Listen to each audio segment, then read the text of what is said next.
বলার গল্প। আমাদের আজকের পরিবেশনায় শিবরাম চক্রবর্তীর লেখা অবলম্বনে মজাদার গল্প দাঁতের পেছনে হর্ষবর্ধন। হচ্ছে শিবরাম চক্রবর্তীর গল্প দাঁতের পেছনে হর্ষবর্ধন।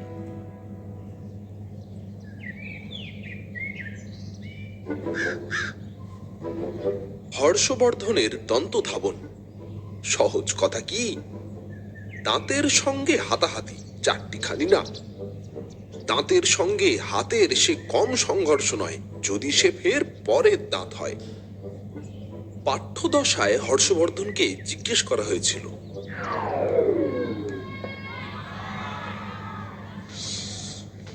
দন্তধাবন কাকে বলে জানো?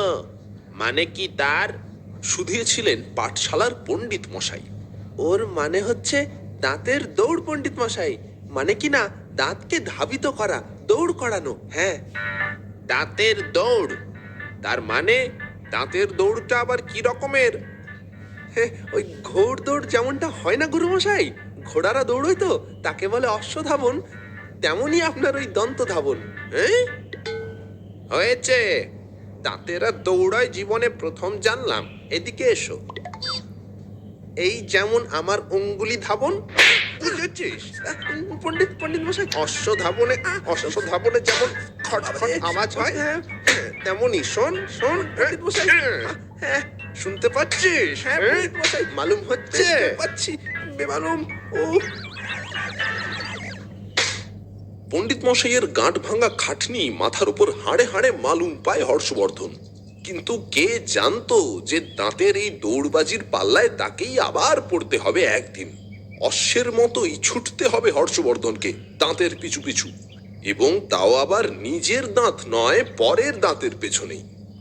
নকুড় মামা আসার সঙ্গে সঙ্গেই দুর্ঘটনাটা ঘটে গেল। নকুড় মামা ঠাকুর বাবুর উপর দিয়েই গেল চোটটা। দন্ত ধাবন করতে গিয়েই না তিনি। গল্পটা গোড়া থেকেই শুরু করা যাক না হয়। সেদিনের ব্যাপারটা গোড়া থেকেই বেশ ঘোরালো। আমাদের বাড়িতে যেন এক ত্রহস্পর্শই লেগে গেল সেদিন।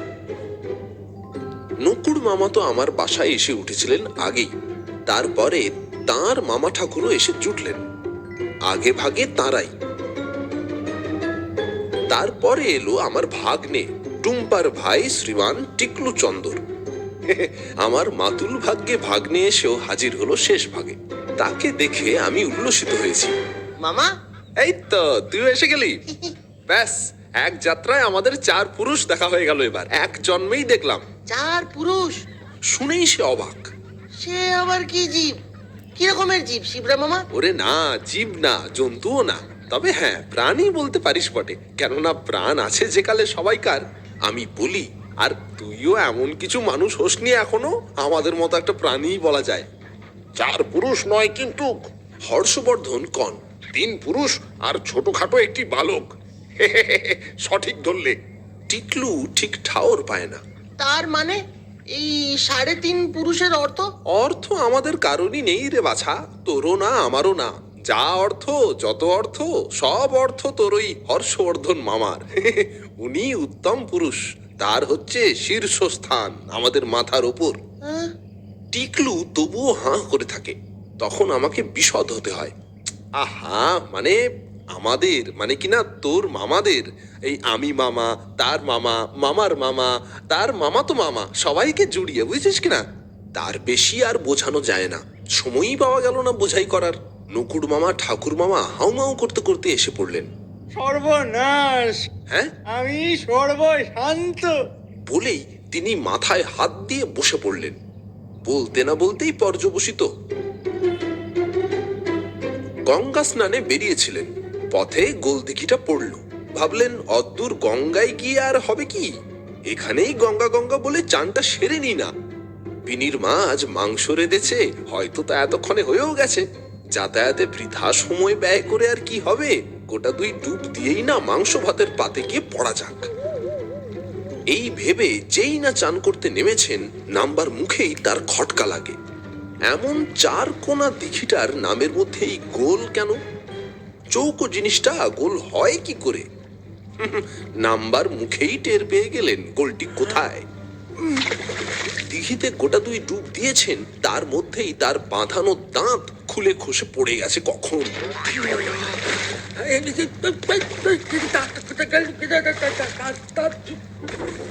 তারপর কত হাবুডুবু খেলেন, কত সাঁতরালেন, পা দিয়ে হাতড়ালেন জলের তলায়, কিন্তু পাত্তা পাওয়া গেল না দাঁতটার। ডুব দিতে গিয়ে আপনার দাঁত হাওয়া? বলেন কি ঠাকুর বাবা, জল চিবিয়ে খাচ্ছিলেন নাকি যে চিবুতে গিয়ে খসে পড়লো দাঁত জোড়া? টিকলু শুধায়, এই তোর পাগল, জল আবার চিবিয়ে খায় নাকি কেউ? এখন দাঁত যে গেল, মাংসের কি হবে? মাংস এলে দাঁতের কি হবে তাই বলুন। টিকলুর নিজের টিপ্পনি। একই কথা। আমি বলি, চলুন যাই, গিয়ে দেখি তো কোনো ব্যবস্থা করা যায় কিনা। চলো মামা। হ্যাঁ হ্যাঁ, চলো। ঠাকুর মামা, হর্ষবর্ধন, টিকলু আর আমি সবাই আমরা ছুটলাম পলাতক দাঁতের পেছনে। সে এক শোভাযাত্রাই। দাঁতের পেছনে দৌড়বাজি আমাদের, দন্ত ধাবন আমাদের সবাইকার। পথে যেতে যেতে টিকলু আমায় আক্ষেপ জানায়, আমার মামার প্রসেশনে নকুর মামাই নেই। তা নকুড় মামা অবশ্য তোমার মামা, আমার মামার মামা, মাম্মামা। তিনিই বাদ পড়েছেন। তিনি গেছেন বাজার করতে। আজ আমাদের বাসায় বৃষ্টি না, ভালো দিনেই এসেছিস রে।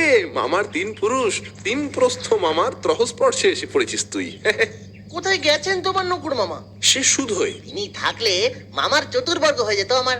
চিংড়ি হাটায় কুমড়ো কিনতে গেছে। কে জানে কুচো চিংড়ি নিয়ে না ফেরেন আবার। তার যেমন বাজার করা, সেই এক ভয়। বিনি মাসি রাঁধলে চিংড়ি মাছও খেতে খাসা হবে মামা। খাবো খুব, বিনি মাগনায় পাবো তো। দেখতে দেখতে গোলদিঘিটার কিনারায় এসে পড়ি সবাই। আচ্ছা, কোনখানে খুলে পড়েছে আপনার দাঁত জোড়া? হর্ষবর্ধন জানতে চায়। ওইখানে, ওই একসাথে দুপাটি। ঠাকুর মামা দেখান। একসঙ্গে ছিল তো, সঙ্গদোষের ফল। টিকলু বলে, দুজনেই তারা অধঃপাতে গেল জোড় বেঁধে। ডুব দিয়ে দেখতে হবে। কে কে ডুব দিয়ে দেখবে? আমি ডুবতে পারি।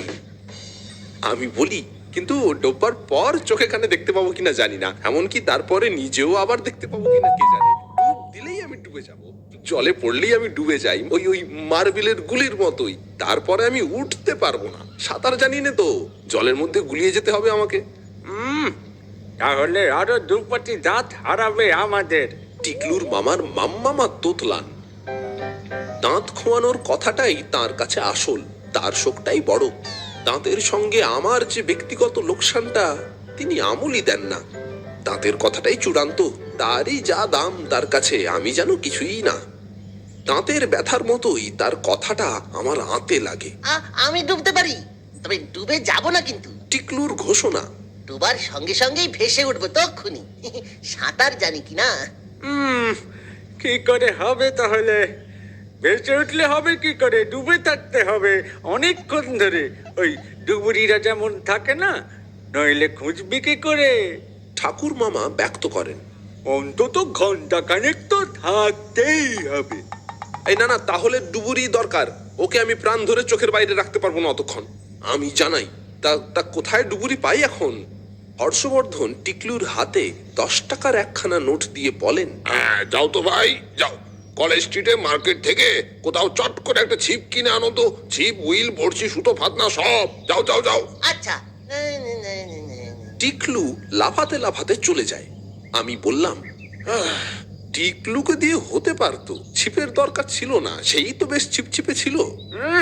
টিকলু চিপের মতো? চিপ ছিল টিকলুর মতন? তুমি বলো কি হে? আমার মাম্মামা গজরান।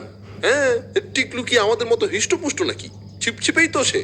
তুমিই জানো, তোমার কথার আমি কোনো মাথা মুন্ড পাইনি। টিকলু চিপের মতো, চিপ টিকলুর মতো। তোমার এইসব বাজে টিকটিকুনি রাখো তো। ও যদি চিপ হয়, তুমি তাহলে এক রাখো বল যে চিপে গাঁদা পড়েছে। হ্যাঁ, নির্ঘাত। আমি সাইদি তার এ কথায়, এক কথায়। আপনি কোন মিঠাই ভালোবাসেন কোন দেখি এবার? হর্ষবর্ধন সুধান আমার মাম্মামাকে। কোন সন্দেশ আপনার সরেশ লাগে বেশ? হ্যাঁ, কোন সন্দেশ? খানিক ভেবে চিনতেও তিনি ঠাওর পান না। দাঁত নেই সন্দেশের কথা সব মাথায় উঠে গেছে আমার। মাথা নেই তো মাথা ব্যথা। দরবেশ, জানতে চান হর্ষবর্ধন। দরবেশই না হলেও খেতে বেশ। আদরেও বেশ আপনার ওই দরবেশ।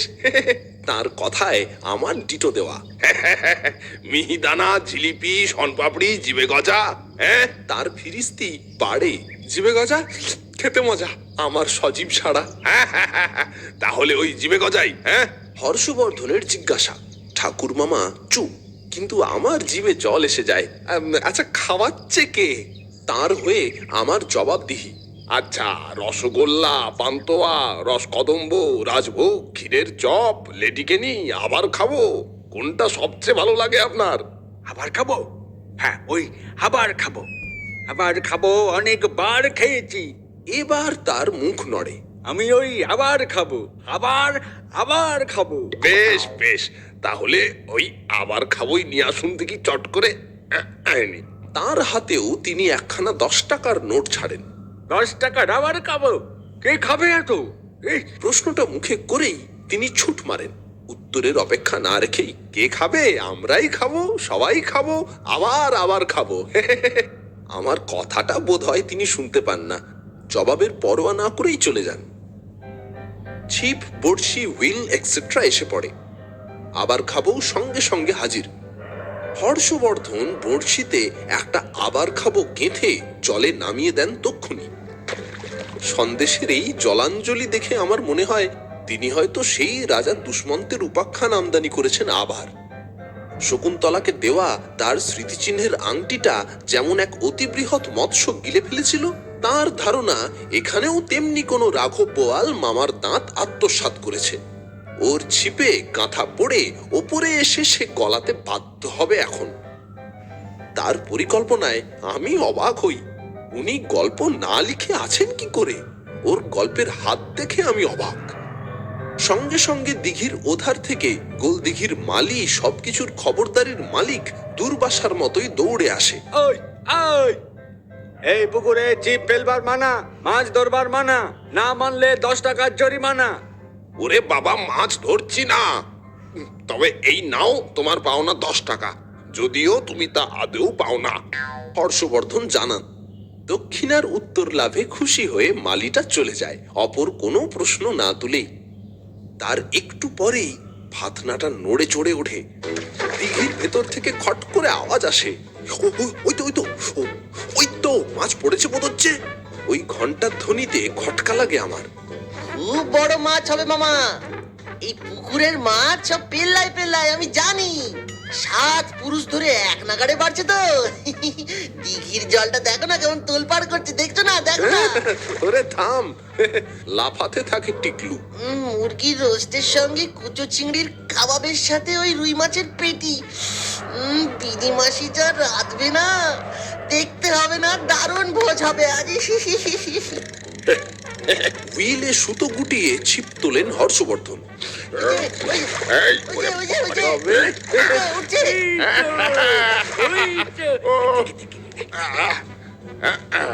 ঠাকুর মামার দুপাটি বাঁধানো দাঁত নতুন করে বাঁধা, আবার বড়শির মুখেই বাঁধা পড়েছে এবার।